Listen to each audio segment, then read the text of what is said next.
तो आप बिल्कुल डिनाई करते हैं कि कोई डील किसी की तरफ से, हम ये नहीं कहते कि मियां नवाज शरीफ किसी से डील करना चाह रहे हैं, क्या कोई पावर ऐसी है जो नवाज शरीफ से डील करना चाह रही है, या आप कह सकते हैं क्या गोटे गिटे फाड़ लिए आजकल?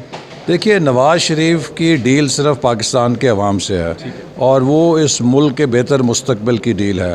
तो हम किसी बैकडोर डील्स पे यकीन नहीं रखते। अगर ये हम ऐसा करना चाहते तो बहुत पहले नवाज़ शरीफ साहब के पास चांसेस थे। हम किसी से लड़ाई भी नहीं चाहते।